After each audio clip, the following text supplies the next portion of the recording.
2.5 কোটি সই চাই আমাদের। দফা 1 দাবি 1। আবার হাইকোর্টে আমাদের যেতে হবে। আমরা ছাড়বো না মমতা ব্যানার্জিকে।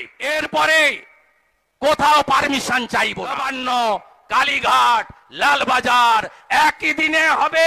তাদের পরামর্শ দিয়েছে বিরোধী দলনেতা, লং মার্চ করুন, নবান্ন করুন, সব রাস্তা বন্ধ করুন, সব রাস্তা। রাজ্যে হাজারেরও বেশি জায়গায় অভয়া মঞ্চ তৈরি করে স্বাক্ষর সংগ্রহ করবে। দফা 1 দাবি 1। একটাই দাবি, আমরা 2,33,27,000 ভোট পেয়েছি। 2.5 কোটি সই চাই আমাদের। 2.5 কোটি সই আমরা সংগ্রহ করব। সইকে মাথায় নিয়ে আমরা আবার হাইকোর্টে আমাদের যেতে হবে। ধর্মতলায় দিক, রানী রাসমণি দিক, শহীদ মিনার দিক, ভিক্টোরিয়ার সামনে দিক, যেখানেই দেবে সেখানেই আমরা 1 লক্ষ বিজেপি কর্মী জমায়েত হব।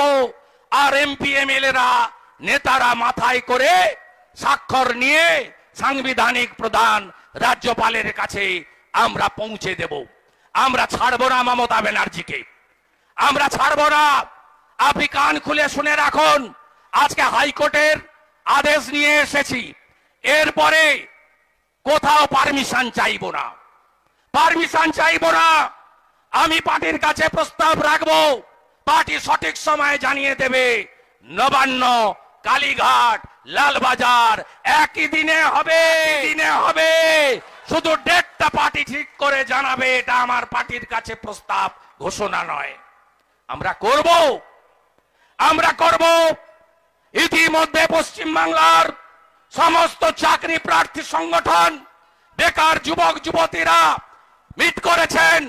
আমরা পশ্চিম বাংলায় 5 লক্ষের বেশি আনএমপ্লয়েড ইউথ নিয়ে আমি তাদের পরামর্শ দিয়েছি বিরোধী দলনেতা, লং মার্চ করুন, নবান্ন লং মার্চ করুন।